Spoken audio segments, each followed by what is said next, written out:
Is the supply chain crisis a result of the nature of capitalism or the malignant nurture of big government? The answer should be obvious. The hallmark of capitalism is that economic freedom always allows supply and demand to intersect in virtually seamless fashion. A trip to Walmart illustrates how advanced technology sends digital information from the checkout register to the suppliers across the country, and the shelves are never bare. That is until big government inserted its malign presence in the form of COVID lockdowns. Retail stores were shuttered, mask mandates and vaccine passports discouraged in-person shopping, regulations that discouraged trucking combined with increased demand for online shopping exploded trucking needs. Government borrowed nearly $6 trillion, and the money supply, as measured by the M2, peaked at 27% last year, a historic high, and has averaged 15% growth in the money supply for the past 3 years.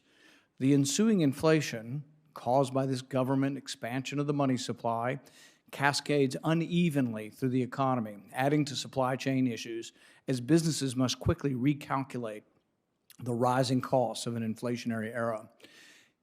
If one is truly interested in what is causing the supply chain crisis, you must first acknowledge that government interfered in virtually every step of the economic production cycle. Government intervention caused this mess. COVID may have changed some behaviors, but the vast amount of the supply chain interference came from government lockdowns. The truth is this: government policies are what pushed us over the edge. As COVID spread, petty tyrants and power-hungry bureaucrats criminalized in-person commerce and locked Americans in their homes. As a result, we lost more than individuals. We lost our freedoms, our liberties, our vibrant small-town, Main Street businesses, our children's growth and learning. For 2 years, our lives were held captive, and so-called health experts told whomever deigned to speak out that they were killing grandma. But you weren't supposed to notice because the government would simply send you a $1,200 check. When the lockdowns ended, individuals who saved their COVID-related cash distributed through 2020 were free to go shopping, and demand began to rise. Nobody should have been surprised. Americans were emerging from government-directed isolation for the first time in better part of a year and wanted to purchase goods. Instead of recognizing this trend, Congress threw gas on the fire. They extended unemployment payments unnecessarily, keeping workers at home. They sanctioned another round of so-called stimulus checks, and all told, spent another $2 trillion in new deficit finance spending.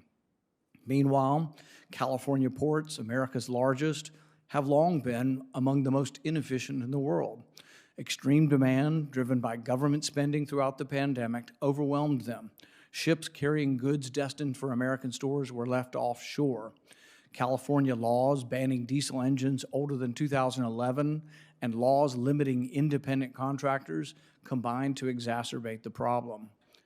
Anyone interested, truly interested in fixing this supply chain fiasco, should look to the one economic system that has created more wealth, more prosperity, and lifted more people out of poverty than any other: capitalism.